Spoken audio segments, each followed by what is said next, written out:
Please conclude. Yes sir, conclude చేద్దాం sir.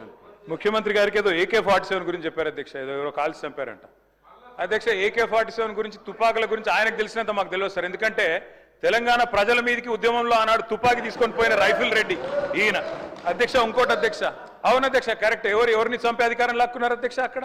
పాపం పాత కాంగ్రెస్ వాళ్ళందరినీ ఖతం చేసి ఆయన అక్కడ పదవి లాక్కొని ఇలా మమ్మల్ని అంటే ఎట్లా అధ్యక్ష? అధ్యక్ష ఇంకోటి విచిత్రంగా అనిపించింది అధ్యక్ష నాకు ఇప్పుడు ఆయన మాట్లాడుతుంటే. తెలంగాణ రైజింగ్ అంట. దేనికి అధ్యక్ష రైజింగ్? ఏదో అట్టర్ఫ్లాప్ సినిమాకు అట్టహాసంగా శతదినోత్సవం చేసినట్టు విఫల పాలనకు విజయోత్సవాలు నిర్వహించారు అధ్యక్ష వీళ్ళంతా కూడా. ఏంది అధ్యక్ష వీళ్ళు చేసింది? ఏది 1 year అయిపోయిందట. ఏం చేశారు 1 yearలో? 6 గ్యారెంటీలు అమలు చేశారా? తులం బంగారం ఇచ్చారా? రైతు బంద్ చేసినారా? రుణమాఫీ చేసినారా? నేను అందుకే అడుగుతా ఉన్నా అధ్యక్ష. Yes, Telangana is rising. ఎందులో రైజింగ్ అధ్యక్ష? కొన్నిట్లో మాత్రం రైజింగ్. అప్పుల్లో రైజింగ్, అబద్ధాల్లో రైజింగ్, క్రైమ్ రేట్లో రైజింగ్, అన్నదాతల ఆత్మహత్యల్లో రైజింగ్, నేతన్నల బలవన్మరణాల్లో రైజింగ్, అబద్ధాలు, బూతులు. ఎస్, తెలంగాణ జాతి పిత వీళ్ళెవరు ఏమనుకున్నా ఖచ్చితంగా కేసీఆరే. తెలంగాణ బూతు పిత రేవంత్ రెడ్డి గారు అవుతారు. బూతు పితగానే ఆయన మిగిలిపోతాడు భవిష్యత్తులో. అధ్యక్ష కేటీఆర్ గారు ప్లీజ్ ఇంకా 5 మాట్లాడాలి, రిప్లై ఇవ్వాలి, మరలా వాళ్ళు కౌన్సిల్కి వెళ్ళాలి.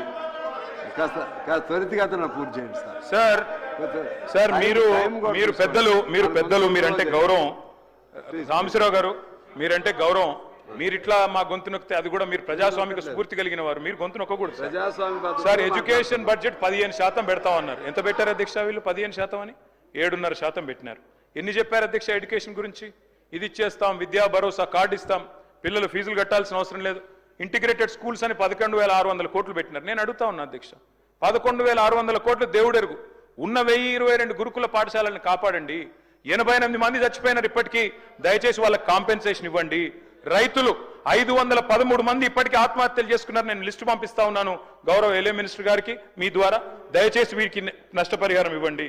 అధ్యక్ష నేను ఒకటే రిక్వెస్ట్ చేస్తా ఉన్నాను సార్. ఈరోజు ఉన్న 1022 గురుకుల పాఠశాలల్లో పిల్లలు విషాహారంతో బాధపడుతుంటే వారి గురించి మాట్లాడకుండా నెలలుగా అక్కడ వాళ్లకు అద్దె భవనాలకు రెంట్ ఇవ్వకుండా ఓనర్లు తాళాలు వేసుకొని పోతుంటే, గురుకులాలు మూతపడుతుంటే, 40,000 అప్లికేషన్లు తగ్గిపోతుంటే మేమేదో విద్యకు చేసినామంటే ఎట్లా నమ్మాలి అధ్యక్ష? 1931 పాఠశాలలు మూతపడ్డాయని చెప్పి మంత్రి గారే స్వయంగా చెప్పారు అధ్యక్ష మొన్న పద్దుల్లో. విదేశీ విద్య మీద కూడా చెప్పలేకపోతా ఉన్నారు. 20 లక్షల రూపాయలు కేసీఆర్ ఇస్తే మేము 25 లక్షలు ఇస్తామన్నారు, కానీ ఇవ్వలేదు అధ్యక్ష. మరి ఇవ్వాలని చెప్పి కోరుతా ఉన్నా. వారు చెప్పారు అధ్యక్ష ఫీజు రీయింబర్స్మెంట్ బకాయిల గురించి మాట్లాడతారు. అధ్యక్ష మేము గవర్నమెంట్లోకి వచ్చినాడు 1800 కోట్లు బకాయిలు ఉండే, మేము కట్టలేదు అధ్యక్ష. మీరు వచ్చినాడు బకాయిలు ఉంటాయి. గవర్నమెంట్ ఇస్ కంటిన్యూస్ ప్రాసెస్, మీరు ఇవ్వాలి. 8,000 కోట్లు ఫీజు రీయింబర్స్మెంట్ బకాయిలు ఉన్నాయి, దయచేసి చెల్లించాలని చెప్పి ప్రభుత్వాన్ని నేను కోరుతా ఉన్నా అధ్యక్ష. ప్రతి విద్యార్థికి 5 లక్షల విద్యాబంధు కార్డు ఇస్తామన్నారు. ఫీజు తల్లిదండ్రులు చెల్లించే భారం ఉండదన్నారు. బడ్జెట్ను సవరించండి, ఒక 5,000 కోట్లు కేటాయించండి. స్కూటీలు అన్నారు అధ్యక్ష. మరి ఆ అందాల పోటీలు మానేసి స్కూటీలు ఇవ్వండి అధ్యక్ష. దానికోసం ఒక 500 కోట్లు పెడితే స్కూటీలు ఇవ్వచ్చు కొంతమంది కన్నా. విద్యా జ్యోతులు అన్నారు. 10 పాస్ అయితే 10,000, ఇంటర్ పాస్ అయితే 15,000, గ్రాడ్యుయేషన్ పూర్తి చేస్తే 25,000, పీజీ అయితే 1,00,000, రీసెర్చ్ స్కాలర్కి నెలకు 10,000. అదేవిధంగా ఇంకా చాలా చెప్పారు అధ్యక్ష. 1000 కోట్లు దయచేసి బడ్జెట్ను రీఅప్రోప్రియేట్ చేసి వారికి కేటాయించాలని చెప్పి నేను కోరుతా ఉన్నా అధ్యక్ష. 2 లక్షల ఉద్యోగాల గురించి ముఖ్యమంత్రి గారు చెప్పారు అధ్యక్ష. వారు ఇచ్చింది కేవలం 11,000 ఉద్యోగాలు అధ్యక్ష. మిగతా అన్ని మా గవర్నమెంట్లో ఇచ్చిన నోటిఫికేషనే. వీటికి మాత్రమే వాళ్ళు కాగితాలు ఇచ్చుకున్నారు తప్ప ఇంకోటి కాదు. గ్రూప్ 1 పోస్టులు 1000కి పెంచుతామన్నారు, పెంచలేదు. గ్రూప్ 2 పోస్టులు 2,000 చేస్తామన్నారు, చేయలేదు. గ్రూప్ 1 మెయిన్స్కి